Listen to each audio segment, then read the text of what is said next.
Hola, hola, hola. ¿Cómo estás?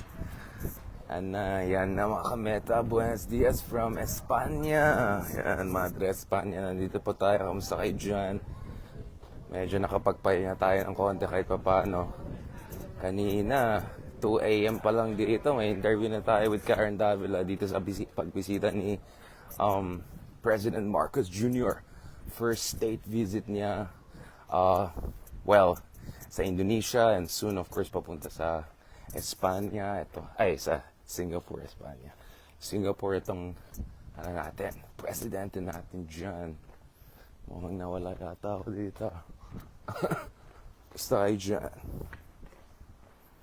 Yan. Yun, no? Ang init dito. Parang nasa Manila lang tayo, guys, Ayan na. Nag-tune in na yung mga iba. Hintayin natin ng konti. Bago tayo mawala. Saan na ba ako?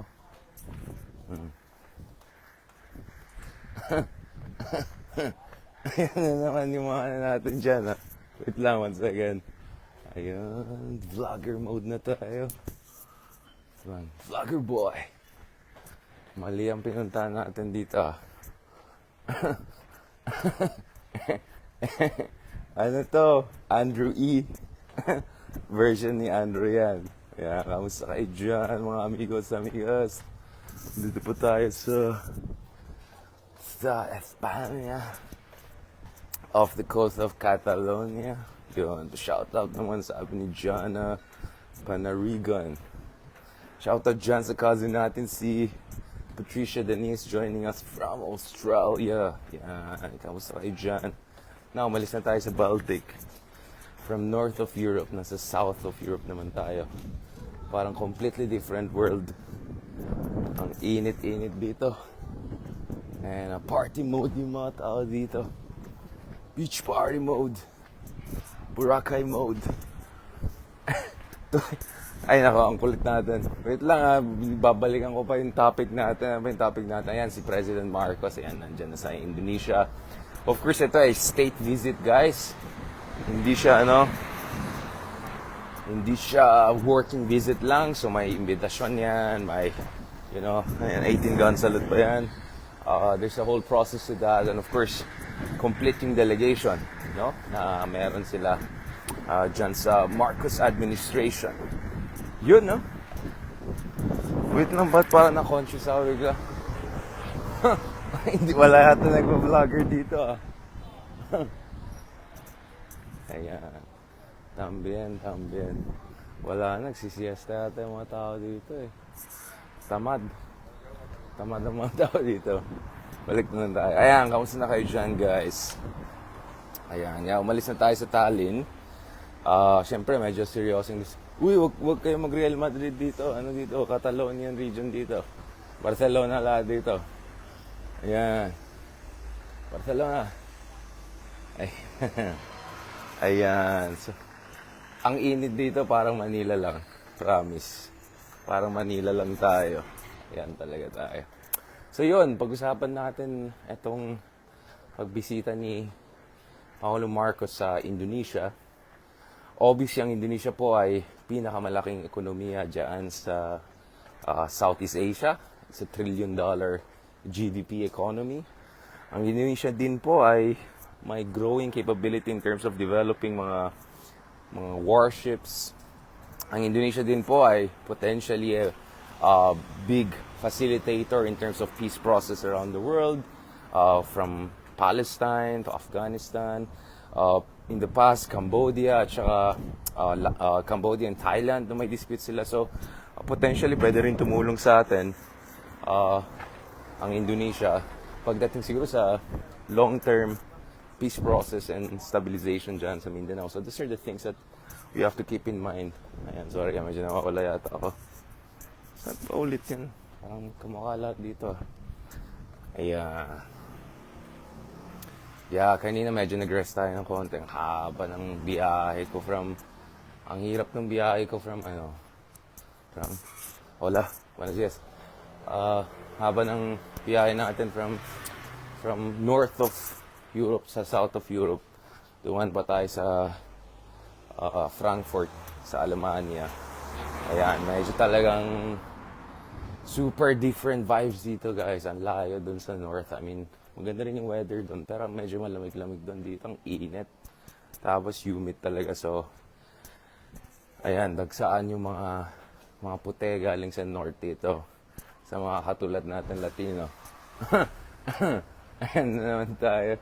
Grabe naman yun, oh. Andrew E. daw yung shades. Di naman Andrew E. Uy, nice. Ano meron dyan? Uy. Mamaya na tayo mag-ano dyan. Tingin-tingin dyan. Oh, kamusta kayo dyan, guys? Hindi, ito balikan natin. Of course, if you remember, Indonesia was also the first country that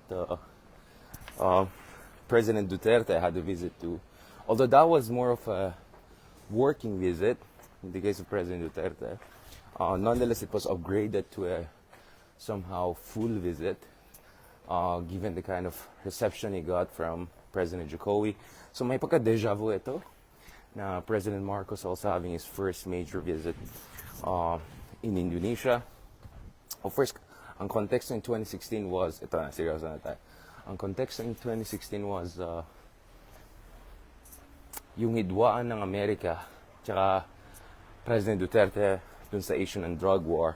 At kung maalala nyo, ang nangyari dun was there was a press conference. President Obama was asked, what do you think about Duterte and his drug war? Bago pa lang si President Duterte noon. And then President Obama, for some reason, sounded a little bit less diplomatic than he usually is. Kasi kung tinatanong ang Amerika, kunyari, bibisita si Obama sa Saudi Arabia at tatanungin sa kanya, kamusta ang human rights yan sa Saudi Arabia or something like that. Siyempre, hindi niya sabihin kaagad na mag-aaway kami ng Saudi Arabia dyan. Sasabihin niya, we have a range of agreements and cooperative arrangements with our allies in the Middle East.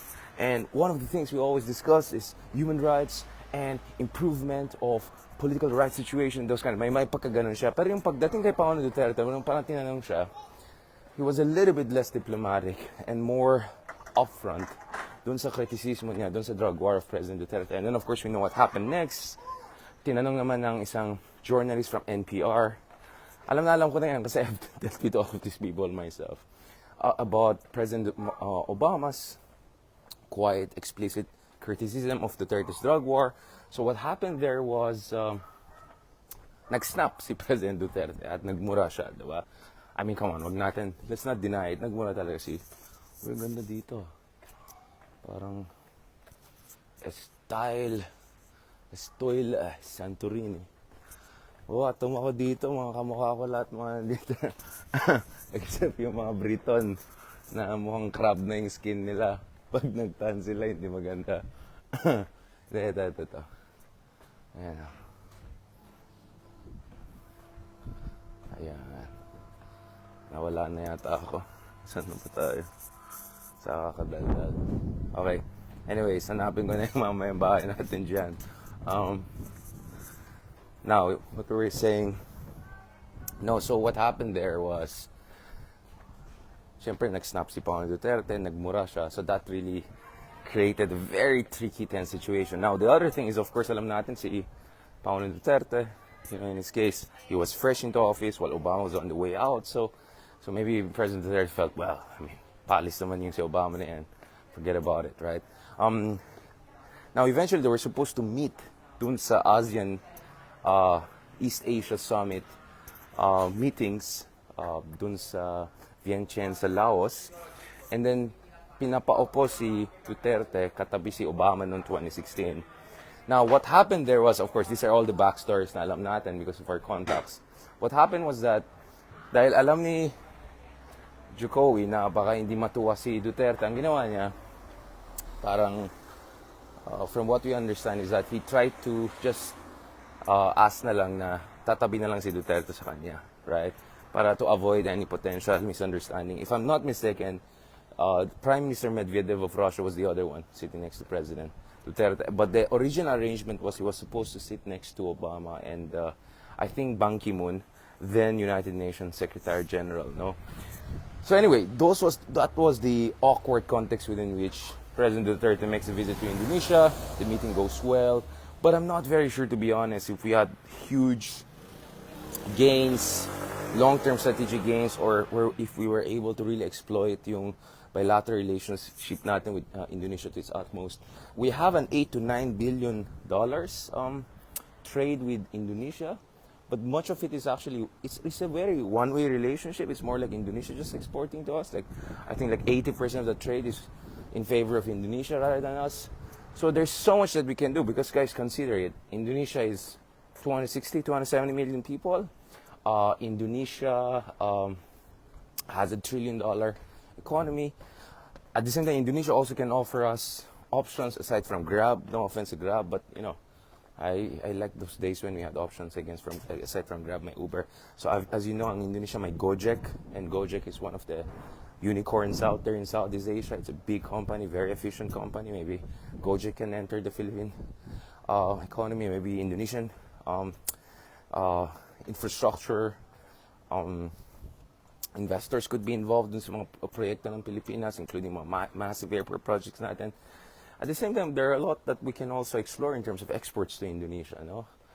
Whether it's semiconductors, whether it's agricultural produce, things whereby we don't have as much overlap with Indonesia and we have comparative advantage. So those are the things we can look at. But I think more important is strategic cooperation. Dahil tayo at mga Indonesians, guys, meron tayong huge amount of maritime borders that we usually don't talk about. We mostly talk about South China Sea, Philippine Sea, Benham Rise, yung Sulu, Celebes Sea. But yung Celebes Sea at saka yung borders natin with Indonesia is something that we don't talk about as much, you know. So I think that's also something that we can discuss further, because we have been quite successful with Indonesians in terms of maritime delimitation. But I think we can still do a lot better on that front. And maybe with Indonesia also, we can have more cooperation, Coast Guard to Coast Guard cooperation. We can have more joint efforts in terms of pushing for a code of conduct in the West Philippine Sea. Katulad ng alam nyo, ang Indonesia po may problema din with China pagdating sa issue ng North Natuna Sea, tayo naman sa West Philippine Sea. And actually, earlier this year, yung head ng parang Coast Guard version ng Indonesia called for more regional cooperation. Parang our own version of Quad, no, with Malaysia, with Brunei, Philippines, or potentially with Singapore, Philippines, or Quint for that matter. So I think a lot can still be done, not to mention, of course, Indonesia. I think they will be taking over ASEAN next year. So there's still a lot that we can explore in terms of how Indonesia can help us to uphold regional security and to make sure na hindi tayo nabubuli ng mga mas malalaking bansa, especially yung mga kilala natin dyan.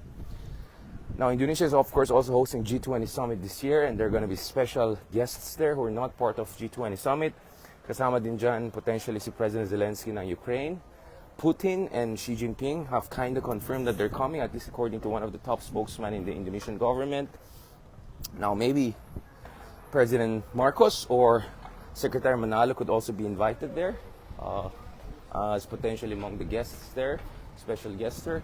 So there's just so much that we can explore with Indonesia, because it's one of the least, I would say, maximized bilateral relations in Southeast Asia. I mean, yung population pa lang ng Indonesia at Pilipinas ay halos lampas sa kalahati ng populasyon ng buong ASEAN. Ayan, yung mga Espanyol, nag-chismisan sila. Nagmamarites. Dami marites dito. Mahilig yata magmarites yung mga nandito. Ayan. Wala, nagsisiesta. Ako lang yata ang gising ngayon, ah. Saan na yung mga British? Yan naman tayo. Okay, balikan natin ito. So, but of course, the other visit that President Marcos is going to have is also going to be to Singapore. So let's see what's going to happen in Singapore. As you know, Singapore, while a much smaller country, it's more of a city-state. Siya po yung conduit ng massive investments, infrastructure investments, all sorts of investments coming to Southeast Asia from Europe, from Japan, from US. So, for instance, in Indonesia last year, the biggest investor was actually Singapore, right? So, Singapore is really a conduit for regional investments. So, if we get things right with Singapore, probably we can expand both Singaporean and via Singapore investments coming from other major economies, powers, corporations, etc. Again, in the area of food security development, agricultural improvement, and also dun sa area ng infrastructure development. No? Now, yung Singapore, mahalaga din yan because, I mean, ang hilig ni Pangulong Duterte, mahilig din si Marcos to talk about yung tinatawag na independent foreign policy. But if there's one country that perhaps, aside from Indonesia, by the way, was been very effective in terms of operationalizing what's an independent foreign policy talaga, are Singapore and Indonesia. I mean, they have no treaty alliance with any major power, and yet they have very robust security cooperation with multiple powers, competing powers at once. Now, we have a treaty alliance with the United States, given na yan. But if there's something that we can learn from, say, Turkey, although not necessarily good things happen there, but if there's something we have learned in recent years, including from Turkey, is that you can sometimes remain an ally, and then at the same time push the envelope, and try to also develop robust relations with other major powers. So Turkey, for instance, has very good relations with Russia, with China, while remaining a strong ally of the United States. But obviously, of course, the Turkey-US relations has its own drawback and problems and all. So I'm not saying that we should copy them. What I'm saying is you can be a US treaty ally and at the same time maximize your strategic autonomy by pursuing very strong relations with other major powers. Yun ang sinasabi ko dito. Now, Singapore is not an ally of US, technically speaking, doesn't have a treaty alliance, but it has a very, very robust security cooperation, including yung permission for Americans to position yung mga kanilang mga littoral combat ship dyan sa Changi port sa Singapore. Right? Now, nonetheless, the Singaporeans are quite smart, so they don't want China to feel bad, and they're becoming allies of US. So they also have some sort of memorandums of agreements, etc., lower-level defense agreements with China. So medyo may consuelo dyan. In the meantime, of course, Singapore has been also very effective in developing its own defensive capabilities. So actually, Singapore is one of the best armed forces in East Asia, not definitely the best in Southeast Asia, but one of the best in East Asia. I remember I had a friend from Japanese Self-Defense Forces. He's also an expert on Korea, etc. We were having discussions about this. He's an academic now, and he said when we had exchange program with Singaporean forces, he was so impressed that he could put Singapore almost at the same level as the bigger advanced powers in this region. Now, I'm not a military expert to that degree, but that always caught my attention, how impressive Singapore has been. So, and of course, the thing also with Singapore is that they're masters of managing relations between the China and the West. And I think, again, President Marcos, I think, wants something similar in terms of maintaining very good relationship with both powers without undermining our national interests, hopefully, diba? So I think there's also a thing or two we can learn from Singapore on that front. So I hope there will be some very interesting, intense, and engaging discussion between President Marcos and not only outgoing Prime Minister Lee Hsien-loong, but also Lawrence Wong, right? Is going to be the next Prime Minister in Singapore. So maybe it's also a chance to set the tone in terms of bilateral relations with Singapore, as Singapore also goes through its own political transition. So we have kind of a new president. They're going to have a new Prime Minister soon. If not already, sorry, nasa Europe ako, so medyo my mind is more on Russia, Ukraine, etc.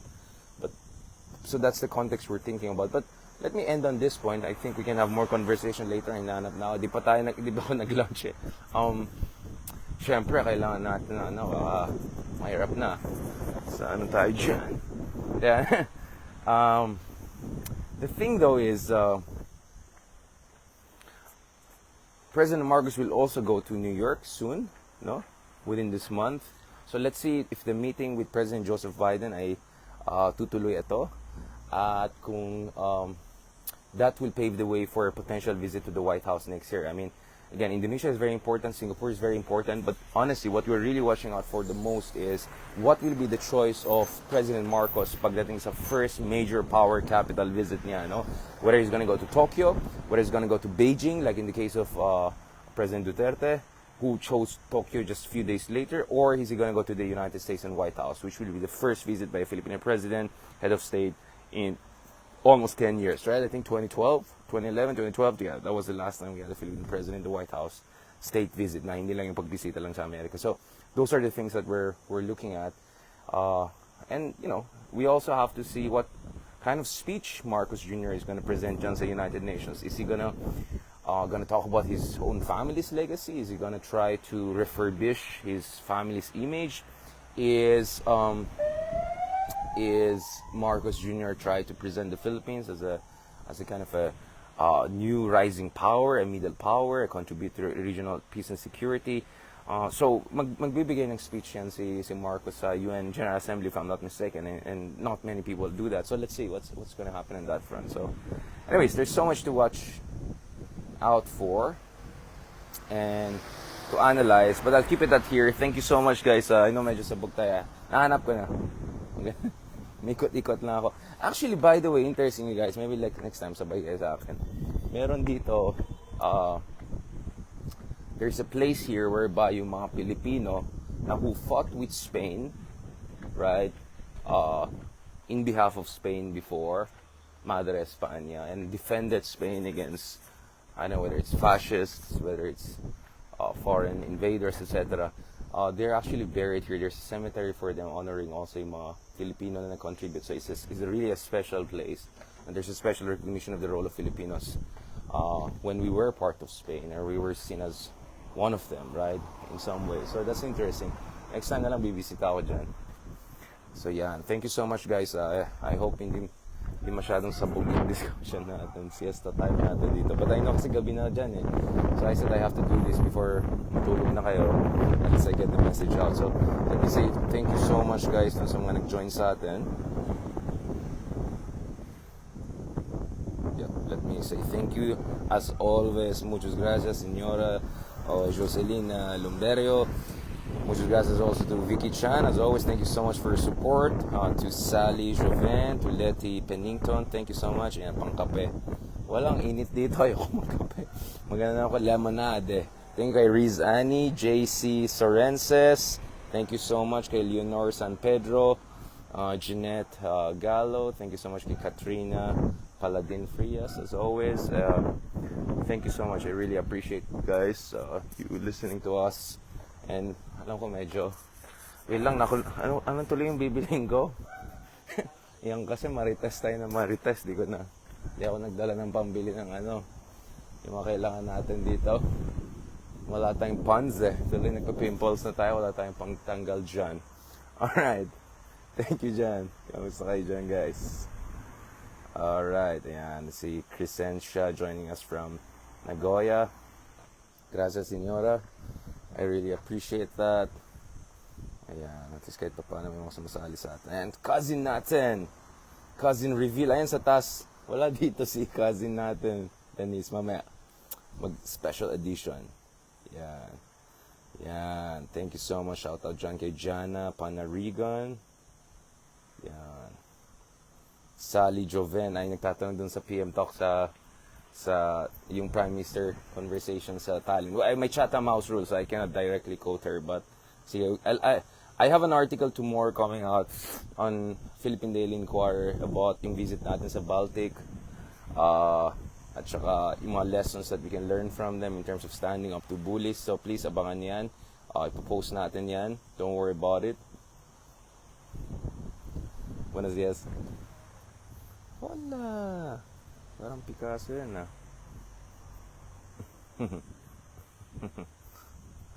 Yan. Kamusta kayo dyan?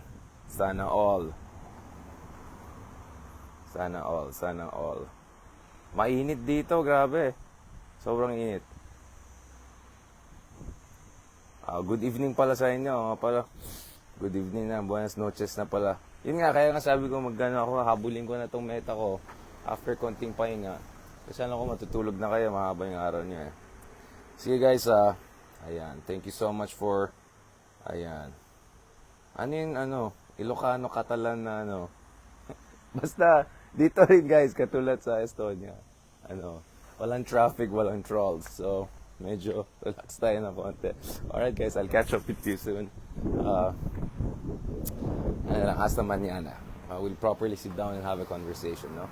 Balik muna ako dito sa mga duties natin.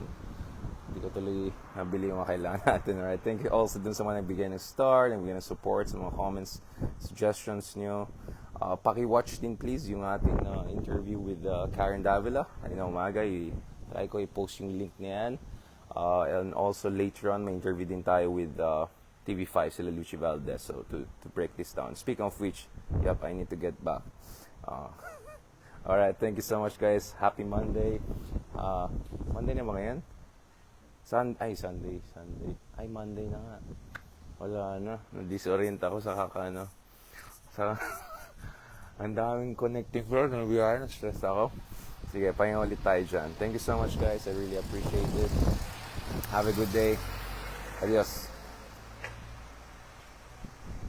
Yan. ¿Cómo estás? Okay.